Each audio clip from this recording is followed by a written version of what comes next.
देखिए दोस्तों, अगर किसी भी व्यक्ति ने कोई सीमांकन करवाया है और उस सीमांकन से अगर कोई व्यक्ति जो है वह व्यथित है,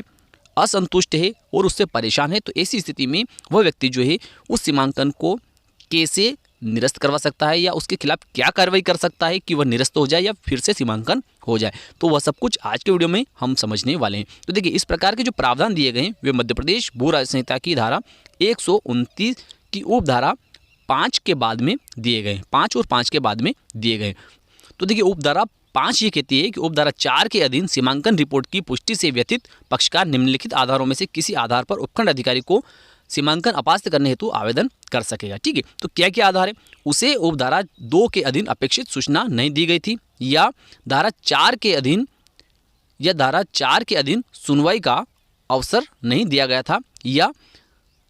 कोई अन्य पर्याप्त आधार। ठीक है, तो इसका मतलब ये होता है कि जैसे तहसीलदार महोदय जो है ये किसी जमीन का सीमांकन करवाने हेतु राजस्व निरीक्षक महोदय या पटवारी महोदय को निर्देशित करते हैं, और पटवारी महोदय और राजस्व निरीक्षक महोदय जो है वे अगर इस जमीन का सीमांकन कर रहे हैं, ठीक है, तो ऐसी स्थिति में उनको इस ए को, इस बी को, इस सी को और इस डी को, अर्थात पड़ोसी कृषक सहित इस भूमि स्वामी को भी सूचना देनी जरूरी है कि इस जमीन का सीमांकन अमुक अमुक दिनांक को किया जा रहा है और आपको सीमांकन के समय उपस्थित होना है। ठीक है, तो इस प्रकार की अगर किसी व्यक्ति को सूचना नहीं दी गई है, तो ऐसी स्थिति में वे व्यक्ति जो है उस सीमांकन के विरुद्ध उपखंड अधिकारी महोदय के समक्ष मध्य प्रदेश भू राज्य संहिता की धारा 129 की उपधारा 5 के तहत आवेदन पेश कर सकते हैं। ठीक है, या फिर उपधारा 4 के अधीन सुनवाई का अवसर नहीं दिया गया था। ठीक है, तो इसका मतलब होता है कि जैसे इस जमीन का सीमांकन हुआ, इस व्यक्ति ने सीमांकन करवाया और इस जमीन का सीमांकन हुआ, ठीक है, और उसके बाद में सीमांकन की रिपोर्ट जो है राजस्व निरीक्षक महोदय या पटवारी महोदय के द्वारा तहसीलदार महोदय के समक्ष पेश कर दी, और उसके बाद में इन लोगों में से किसी भी व्यक्ति ने तहसीलदार महोदय या नायब तहसीलदार महोदय के समक्ष किसी प्रकार की कोई आपत्ति पेश की और उस आपत्ति को तहसीलदार महोदय ने नहीं सुना या सुनवाई का अवसर इन लोगों को नहीं दिया, तो ऐसी स्थिति में इनमें से कोई भी व्यक्ति जो उस सीमांकन से परेशान है वह उपखंड अधिकारी महोदय के समक्ष मध्य प्रदेश भू राज्य संहिता की धारा 129 की उपधारा 5 के तहत आवेदन पेश कर सकते हैं और उस सीमांकन को अपास्त करवाने का निवेदन कर सकते हैं। ठीक है, अब देखिए, कोई भी व्यक्ति इनमें से अगर उपखंड अधिकारी महोदय के समक्ष मध्य प्रदेश भू राज्य संहिता की धारा 129 की उपधारा 5 के तहत आवेदन पेश करता है, तो उसके लिए समय सीमा क्या है उसको भी थोड़ा सा हम जान लेते हैं। देखिए, परंतु ऐसा आवेदन तहसीलदार द्वारा सीमांकन रिपोर्ट की पुष्टि की तारीख या ऐसे सीमांकन के ज्ञात होने की तारीख इनमें से जो भी बाद की हो 45 दिनों के अवसान पश्चात ग्रहण नहीं किया जाएगा। तो इसका मतलब ये होता है कि जो सीमांकन हुआ है, ठीक है, और उस सीमांकन की पुष्टि तहसीलदार महोदय ने की है और पुष्टि का जो आदेश पारित किया है उस आदेश की तारीख से 45 दिन के भीतर, कितने 45 दिन के भीतर, ठीक है, उपखंड अधिकारी महोदय अर्थात एसडीओ महोदय के समक्ष मध्य प्रदेश भू राज्य संहिता की धारा 129 की उपधारा 5 का आवेदन पेश किया जा सकता है। ठीक है, या फिर इस जमीन का जो सीमांकन किया गया है और उसकी पुष्टि तहसीलदार महोदय ने की है, उस पुष्टि की जानकारी जैसे ही व्यतीत पक्षकार को होती है, तो उस जानकारी दिनांक से 45 दिनों के भीतर वो व्यतीत पक्षकार जो है वो उपखंड अधिकारी महोदय अर्थात एसडीओ महोदय के समक्ष मध्य प्रदेश भू राज्य संहिता की धारा 129(5) का आवेदन उस सीमांकन को अपास्त करवाने के लिए पेश कर सकते हैं। ठीक है, लेकिन 45 दिनों के अवसान पश्चात ग्रहण नहीं किया जाएगा। लेकिन 45 दिन से अधिक का समय अगर व्यतीत हो चुका है, तो ऐसी स्थिति में उस आवेदन पत्र को उपखंड अधिकारी महोदय के द्वारा ग्रहण नहीं किया जाएगा। ठीक है, लेकिन अगर कोई उचित कारण प्रतीत होता है और अगर कोई व्यक्ति जो है व्यतीत पक्षकार जो है वह धारा 5 अवधि विधान का आवेदन पेश कर देता है और धारा 5 का आवेदन पत्र जो है वह उपखंड अधिकारी महोदय के द्वारा स्वीकार कर लिया जाता है, तो ऐसी स्थिति में जो धारा 129(5) का आवेदन किसी व्यतीत पक्षकार ने पेश किया है तो उसको सुनवाई के लिए ग्रहण किया जा सकता है। अब देखिए, जब उपखंड अधिकारी महोदय के समक्ष मध्य प्रदेश भू राज्य संहिता की धारा 129(5) के तहत आवेदन पेश कर दिया जाता है, तो उसके बाद में उपखंड अधिकारी महोदय के द्वारा क्या कार्रवाई की जाएगी उसको थोड़ा सा समझ लेते हैं। तो देखिए, इसके संबंध में जो प्रावधान दिए गए हैं वह मध्य प्रदेश भू राज्य संहिता की धारा 129 की उपधारा 6 के तहत दिए गए हैं। उपधारा 6 क्या कहती है उसको थोड़ा सा समझ लेते हैं। उपधारा 6 कहती है कि उपखंड अधिकारी यदि वह उपधारा 5 के अधीन किए गए आवेदन को स्वीकृत करता है तो वह हितबद्ध पक्षकारों सहित पड़ोस वाले भूधारकों को सुनवाई का अवसर देने के तथा ऐसी जांच करने जैसा कि वह उचित समझे के पश्चात या तो वह उपधारा 2 के अधीन प्रस्तुत किए गए सीमांकन प्रतिवेदन की पुष्टि करेगा या एक बार फिर से सीमांकन करने के लिए एक दल को प्रतिनियुक्त कर सकेगा, जिसमें ऐसे व्यक्ति जैसे कि विहित किए जाए। ठीक है, तो इसका मतलब ये होता है कि अगर उपखंड अधिकारी महोदय यदि वह उपधारा 5 के अधीन किए गए आवेदन को स्वीकृत करता है, इसका मतलब है कि तो जैसे मान लेते हैं कि इस व्यक्ति की यह ज़मीन है और इस ज़मीन का सीमांकन राजस्व निरीक्षक महोदय या पटवारी महोदय के द्वारा किया गया। ठीक है, और इस ज़मीन पर, इस भाग पर इस बी का कब्जा निकला। ठीक है, और इस बी ने उपखंड अधिकारी महोदय के समक्ष मध्य प्रदेश भू राजस्व संहिता की धारा 129 की उपधारा 5 के तहत आवेदन पेश किया और उस आवेदन पत्र को अगर उपखंड अधिकारी महोदय जो है वे स्वीकार कर लेते हैं,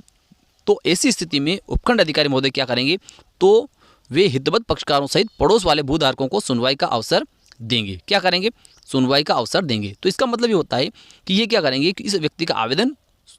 जो है इसको स्वीकार करने के बाद में जितने भी हितबद्ध पक्षकार है, जैसे ये भूमि स्वामी जो है इसकी भूमि है, तो इसको भी सुनवाई का अवसर दिया जाएगा और ऐसी जांच करने जैसा कि वे उचित समझे, अर्थात ऐसी जांच करेंगे जो उपखंड अधिकारी महोदय अर्थात एसडीओ महोदय जो है वे उचित समझे के पश्चात या तो वे उपधारा 2 के अधीन प्रस्तुत किए गए सीमांकन प्रतिवेदन की पुष्टि करेंगे। ठीक है, तो इसका मतलब होता है कि जो तहसीलदार महोदय के समक्ष जो सीमांकन प्रतिवेदन राजस्व निरीक्षक महोदय या पटवारी महोदय के द्वारा पेश किया गया था और उसकी तहसीलदार महोदय ने पुष्टि की थी, तो उस आदेश की पुष्टि भी एसडीओ महोदय जो है वे कर सकते हैं कि जो तहसीलदार महोदय ने जो सीमांकन की पुष्टि की है और जो आदेश पारित किया है, जो सीमांकन करवाया है तहसीलदार महोदय ने, वह सही है। ठीक है, या तो इस प्रकार का आदेश जो उपखंड अधिकारी महोदय कर सकते हैं या फिर क्या कर सकते हैं, या एक बार फिर से सीमांकन करने के लिए एक दल को प्रतिनियुक्त कर सकेंगे जिसमें ऐसे व्यक्ति जैसे कि विहित किए जाए, या फिर उपखंड अधिकारी महोदय जो है ये क्या करेंगे, इस जमीन का फिर से सीमांकन करवाने के लिए फिर से एक दल को गठित कर सकते हैं। ठीक है, अब दल क्या करेगा उसको भी आगे हम समझ लेते हैं। तो देखिए दल क्या करेगा, उसके संबंध में मध्य प्रदेश भू राजस्व संहिता की धारा 129 की उपधारा 7 में प्रावधान दिए गए हैं। तो इसमें आया है कि उपधारा 6 के अधीन प्रतिनियुक्त दल हितबद्ध पक्षकारों सहित पड़ोस वाले भूधारकों को सुनवाई का अवसर देने के पश्चात सर्वेक्षण संख्यांक की या सर्वेक्षण संख्यांक के किसी उपखंड की या ब्लॉक संख्यांक अथवा भूखंड संख्यांक की सीमाओं का सीमांकन करेगा। ठीक है, इसको थोड़ा सा हम पहले समझ लेते हैं। तो इसका मतलब ये होता है कि उपखंड अधिकारी महोदय अर्थात एसडीओ महोदय ने जो दल बनाया है वह क्या करेगा कि इस जमीन का जब सीमांकन करेगा तो उससे पहले वह क्या करेगा कि इसके आसपास पड़ोस के जितने भी लोग हैं, ठीक है, ये बी है, सी है, ए है, डी है और इसका जो भूमि स्वामी है, इन सभी लोगों को सूचना पत्र प्रेषित करेंगे। कौन करेंगे, जो दल उपखंड अधिकारी महोदय ने बनाया। ठीक है, और उसके बाद में इस जमीन का सीमांकन करेंगे। ठीक है, उसके बाद में इसमें आ गया है उस पर सीमा चिन्ह संनिर्मित करेगा और उपखंड अधिकारी को ऐसी रीति में जैसी कि विहित की जाए रिपोर्ट प्रस्तुत करेगा और उपखंड अधिकारी उस पर ऐसा आदेश जैसा कि वह उचित समझे पारित कर सकेगा। उसके बाद में उसी प्रकार से जैसे तहसीलदार महोदय के आदेश से राजस्व निरीक्षक महोदय या पटवारी महोदय ने जो सीमांकन किया था कि आसपास पड़ोस के सभी कृषकों को सूचना पत्र देने के बाद में इसका जो है सीमांकन करेंगे कि इस ज़मीन का यहाँ से यहाँ तक का कितनी लंबाई है, यहाँ से यहाँ तक की कितनी लंबाई है, यहाँ से यहाँ तक की कितनी लंबाई है और यहाँ से यहाँ तक की कितनी लंबाई है और इस